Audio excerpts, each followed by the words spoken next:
This video is going to include working in the PowerDMS assessment tool and will include adding attachments and adding the electronic highlights, both required for your assessment.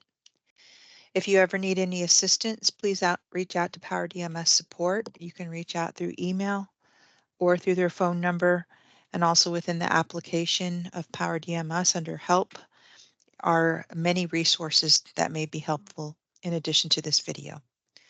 I'm going to navigate away from this PowerPoint and go to my PowerDMS site.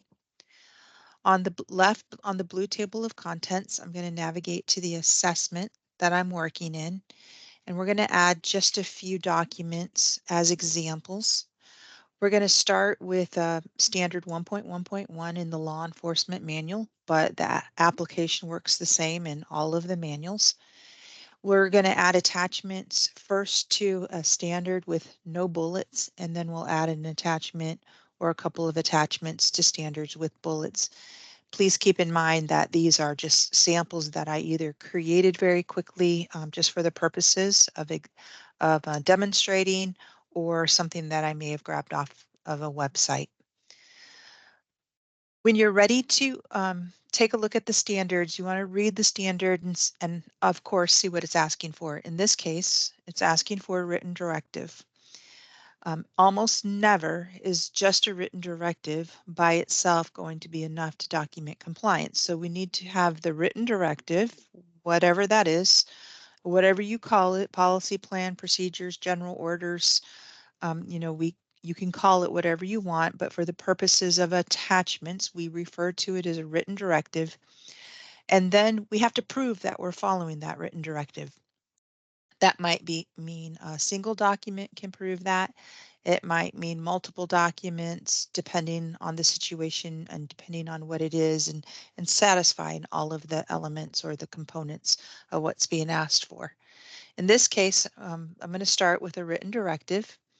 Over on the right, if I'm assigned correctly to participate in my assessment, I have the Attachments tab, Statuses tab, Tasks tab. So I'm going to start by clicking Add New Attachment.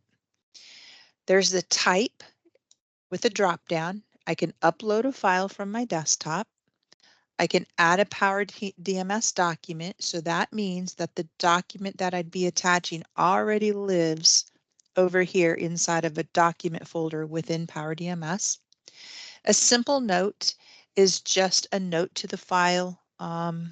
Notes are really great when maybe something is not applicable to you.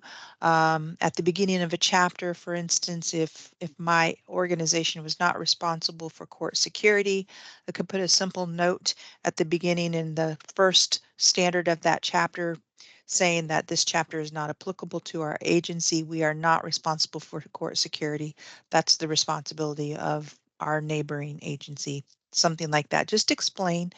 um, Notes are great, and that helps the CALIA compliance service members know what's going on within your files, your electronic files, and also it helps to show that you didn't just skip over a file. You did address it but with a note minimally.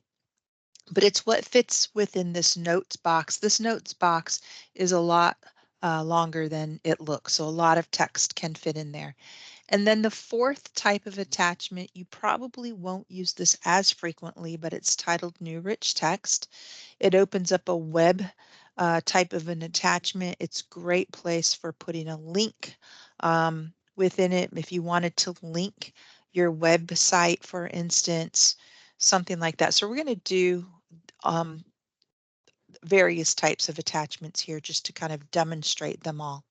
I'm going to start though with a PowerDMS document. It's probably a good idea at times.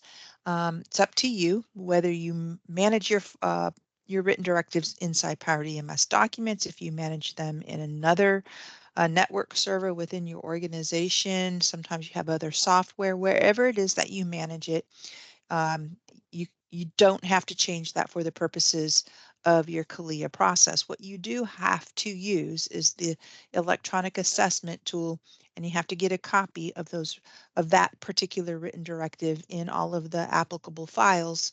But however you do that is up to you as far as where it's stored.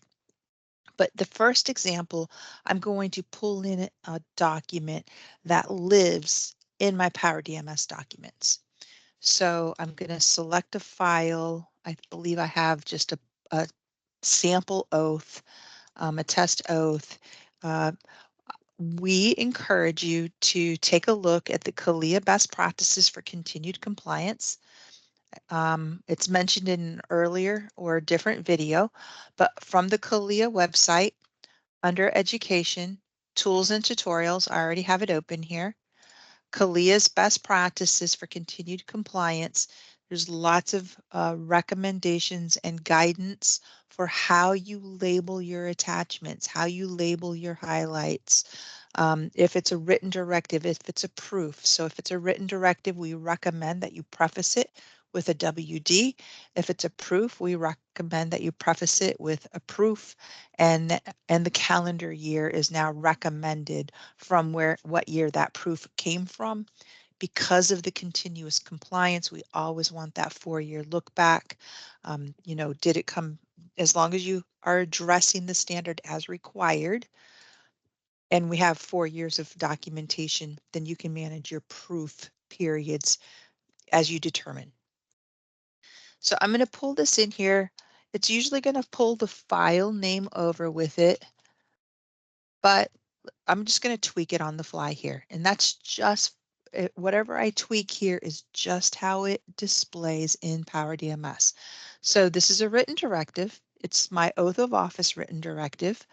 I can try to click save, but it's going to require that I select at least one of the points here where you see the white boxes. If I try to save, it won't let me. It says you have to choose at least one standard point to attach this to. So I have to attach it to a section of the standard. Most of the time, you're probably going to attach it to the standard statement or one or more bullets of that standard itself. You're not typically going to attach a proof of compliance or a written directive to the commentary. If you attach it up here to the title of the standard, that's up to you, but I would recommend that you attach it to the part of the standard that you're trying to draw the CALIA Compliance Services members' attention to, saying, okay, this attachment, this written directive goes with this standard statement or this bullet or highlights and attachments. All of that's going to become important. So when the CSM or assessor clicks on this attachment, the right portion or portions of the standard or bullets of the standard is going to highlight, and it's going to really link everything together really nicely and help them flow in and out of your files. Again, this is just something that was already in the sandbox site, so I put it in here very, very quickly. Once it's in here, though, I would recommend, we highly encourage you to add electronic highlights. You're going to do that inside the PowerDMS site. You're not going to do it on the document itself. To add a highlight, once the attachment's in here, there's an expandable tab over here on the right. My options are I can delete this attachment, edit or add highlights. Editing the attachment itself, what that would do is allow me to change the title of it here. If I were assigned to participate in more than one role, then I could edit the roles, or I can copy this attachment. So if I needed this same attachment or the same written directive in another standard within the same assessment, then I could copy it without reattaching it. Sometimes that can be a really helpful tool. You find a really good incident report or dispatch report or training outline or something, and maybe you want to copy it into some other standards within the same assessment. You can do that. What you can't do is copy it from your law enforcement assessment into your communications assessment. It's just within the same assessment itself. So I'm going to choose Edit Highlights to add the electronic highlight. So again, I'm looking at the standard, requires all personnel prior to assuming sworn status. They have to take and abide by this oath of office. So the electronic highlights are a click, drag, and drop. I'm going to click, drag, and drop and let it go. And once it's in here, I can move it around. I can edit it if I'm in that edit mode. Um, Whatever it is that you need to do. It defaults to highlight O1, highlight O2, highlight O3. I would recommend that you give it a short name. Sometimes that's going to be a little redundant to the standard, but I think if you think about from the outside looking in and making it super easy for whoever's looking at your files to say, okay, this is this part of your policy, or this is this part of your proof of compliance that you want me to see that corresponds with this portion of your written directive in the standard. If I just, in this case, it's just one highlight, I'm going to add that attachment and then click save. I've got my highlight.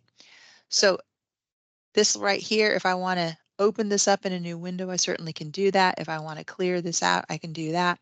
So when somebody comes in to look at your files electronically, CALIA does not have access until you create a username, a user profile for the CALIA compliant service members or the site-based assessors. You give them access, you tell them what they can see and specifically what they can see versus what they cannot see. So they'll come in here, they see that you have an attachment. I can click on it. This is a one-page document. I can see it's one page right here. But if, let's say it was 5 pages and my highlight was on the 5th page, I click on Oath of Office. It would take me right to the 5th page. I don't have to scroll down looking for where do you want me to see, where do you want me to see. So that's just super quick, a written directive. Let's add a new type of attachment, this time upload file. That's something from your desktop or from your computer that you have saved in a folder. I'm going to select my file. I have an image of a certificate. Again, something I did very quickly, a signed oath. I'm going to label it proof 2024 signed oath of office. I have to select the part of the standard that this applies to, and I click save, and it pulls that document, that image in, whatever it is. Again, I just did that very, very quickly. If this was very long, or if you just wanted to draw the CSM's attention to something, you know, I could add a highlight of name and date. Up to you how much you want it. You know, don't overload your files. Follow Appendix G. Refer to CLIA's Guide to Successful Accreditation Management for and Appendix G for a number of quantity of proofs for standard things like that. So that's a PowerDMS document. That's a upload file, something that I had on my just on my desktop. Another type of an attachment is that simple note. So again, if something was not applicable, if it was something where you wanted to include a position's name in case there was a question, maybe when the CSM's doing interviews during the annual web-based assessments, things like that. So interview with observation. I can't type and talk at the same time, so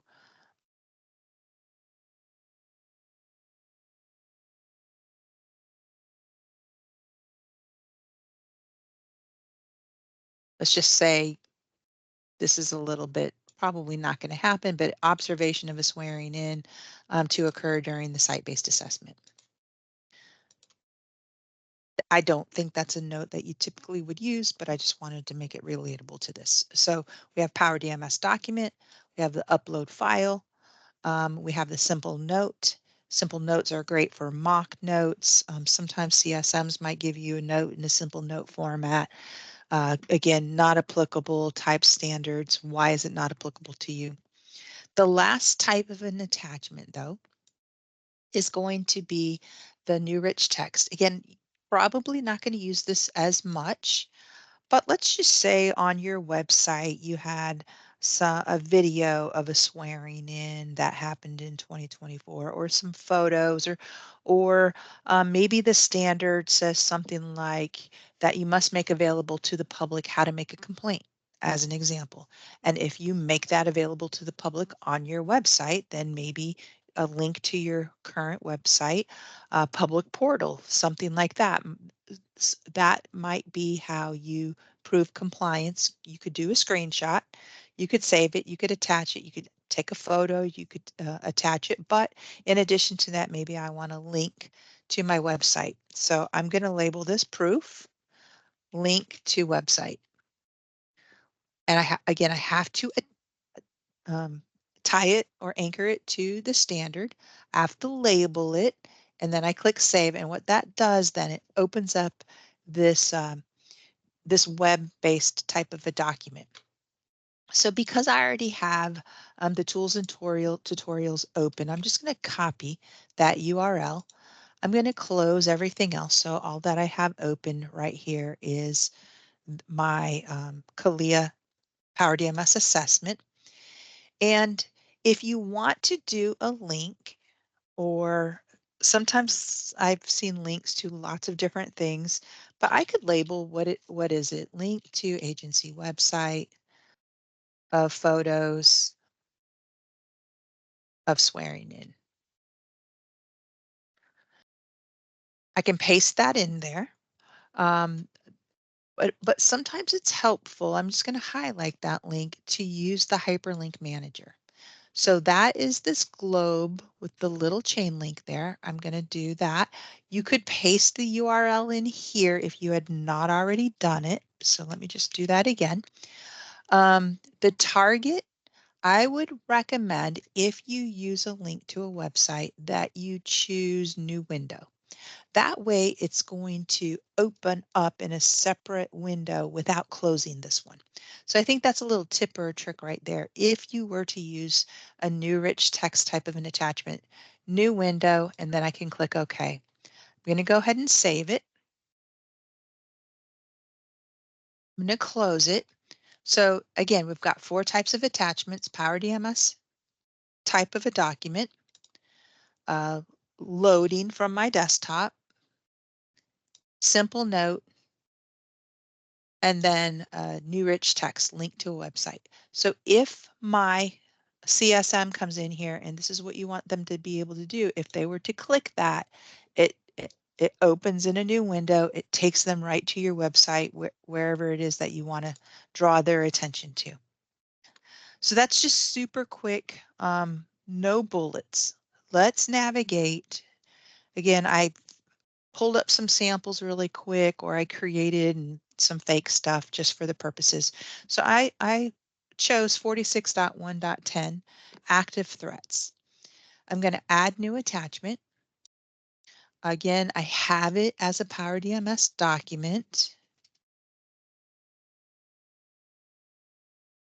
I'm going to label it as a WD because it is a written directive. And I'm in this case, we're going to say that this one written directive addresses all of the bullets. All right, and then I'm going to select save.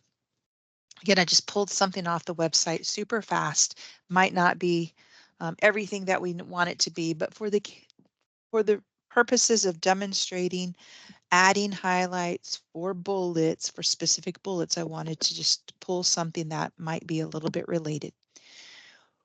If you have a document, and in this one document, this one written directive, whether it's a written directive or a proof of compliance, if it addresses more than one bullet, I do not have to load this one document multiple times. I load it one time and I add electronic highlights for each of the bullets or elements of that standard that I'm trying to demonstrate compliance with. So now I'm going to edit highlights to add or edit a highlight. And I'm just going to do this pretty quickly. So I click that and I say, okay, well, this highlight is addressing bullet A. And then I'm going to scroll down a little bit, and maybe this highlight is addressing bullet C. And I'm just going to go down a little bit more. I'm just going to put a few things in here. This highlight goes with B. And maybe I just want it to go with only B. I'll show you the difference here. And then one more highlight up here. We'll say that this highlight goes with D. And then one more that reads that we do a review of our policy and training needs every year. Just doing a little bit differently. Again, I mentioned that it defaults to highlight 01, highlight 02. I would recommend that you give it a quick name. And personal preference, I like to include the bullet. So if this is A and it's addressing notification, again, I'm doing this pretty quick. Other resources, I'm just taking a quick look at the standard to see what the bullets are. Let's see, apologize. So this is A, this is C. I said B, but this is actually C.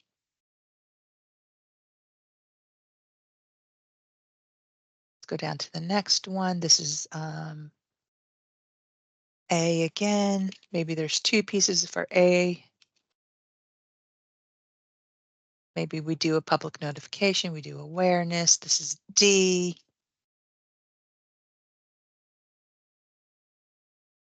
And then E.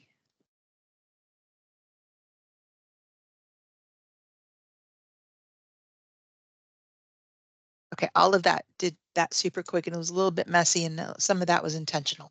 So I'm just going to use this X to kind of exit out of that attachment so you can see what it looks like. Now it's labeled to written directive. It's active threats. I select on it, and my CSM can just come through here. And if it's out of order, I say, okay, A's need to go together. I can literally click, drag, and drop and reorder my bullets. If I have multiple attachments, I can drag and reorder my attachments as well. So let's give this one more highlight because I think I missed B. I'm going to highlight B and only B.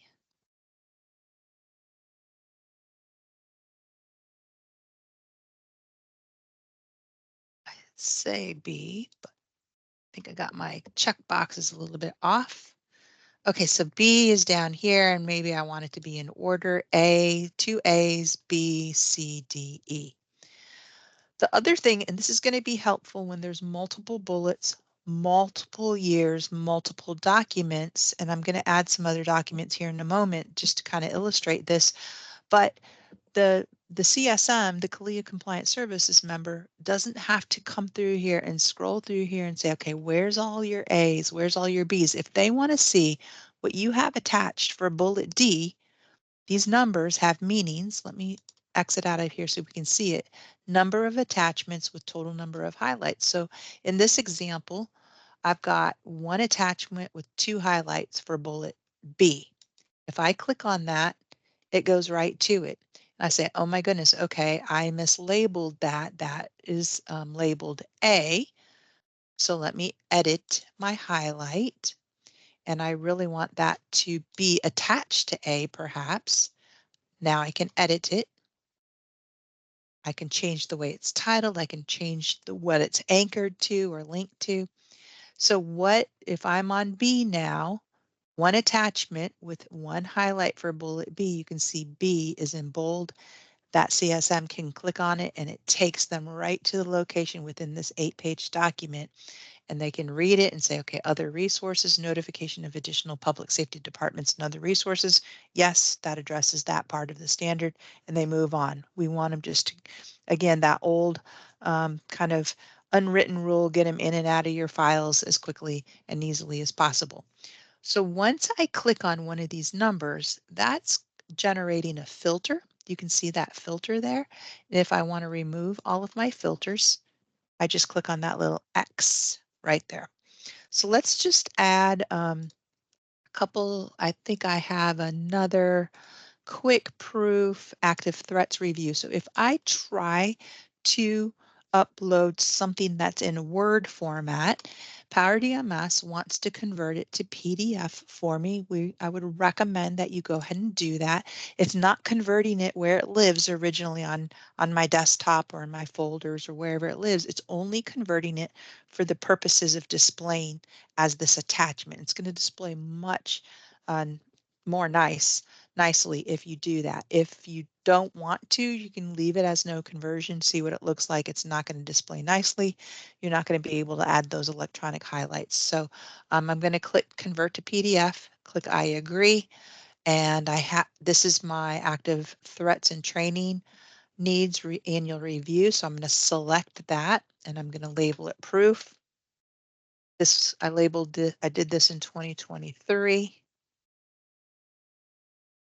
and I select save. All right, again, I just made this up. So now I'm going to add some highlights.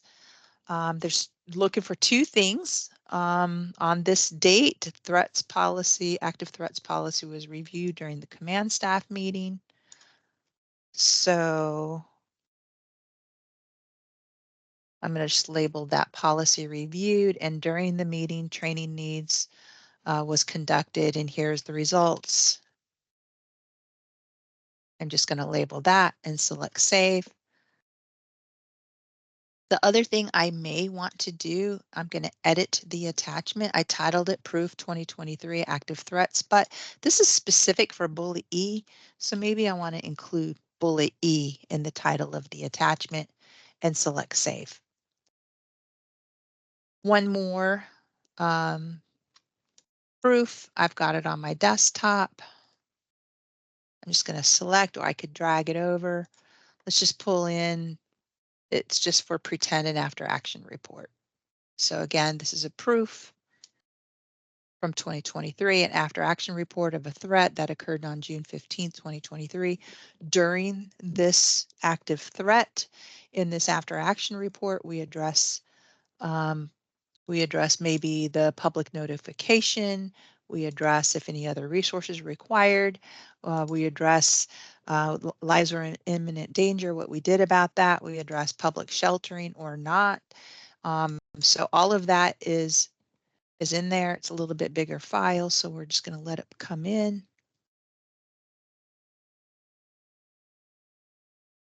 Took just a second. Again, just something I pulled off of a website. So now I want to add those highlights.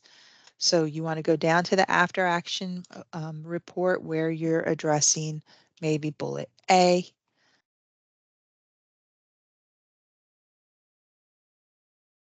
The media officer was responsible for that. Come down here, bullet B. Other resources called in. And you just can keep going, keep going, keep going. I want to make sure that I check the correct boxes though for the highlights. And because this single document addresses multiple parts of the standard, where this one only went with bullet E, I could label it. This one goes with multiple pieces of it. So the highlights, I'm putting those bullets in there. This is just one way. There's really no right, wrong way. Again, biggest things that we would ask you to do is if it's a written directive, label it with written directive. If it's a proof, label it with proof, as well as the year 23, 24, 25. The requirement is that you build up to 4 years of documentation. We always want you to have a 4-year look back.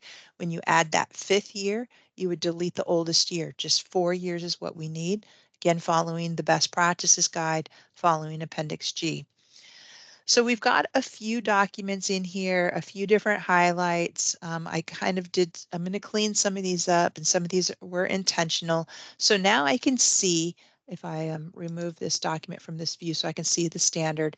Again, 2 attachments with 1 total highlight, 2 attachments with 3 highlights, 2 attachments with 3 highlights. So out of these 3 attachments, I just want to see what's attached for bullet A. I click on that number 2, and now I just go to A, and A that quick. Now I can go to B, same thing. Just click on it, other resources, what's in bold, other resources. It auto filters for me. I can really navigate through those files quickly and easily. I'm going to remove the filters again. And I'm going to come back to this written directive because I was a little bit sloppy as I was adding those highlights. This would be something that I would recommend that you do, especially when there's a lot of bullets. It's going to make it easier for whoever's reviewing your files to click on those highlights and really see what it is that you want them to see related to the standard. So if I start with bullet A, and notice how when I click on A, only A highlights. That's because I was very intentional that I checked the box to the right of A and only A. Let's click this one. Same thing, only A highlights, B, other resources. So just B, then C, a little bit different here. So see how, or notice how when I click on C, D floats right to D, and E, I think I did intentionally wrong. So C and E, when I click on E, I don't see E. What I see is the standard statement, but really what I want to draw the attention to is that this highlight of this document corresponds with this bullet of this standard. So if I want that to float so that it goes right to the right piece, see how D floats, and that's what I see. I don't have to scroll up and down to really read that part of it. If I want to edit my highlight, then and when I click on bullet E, it's important to uncheck everything except bullet E. So now when I click save,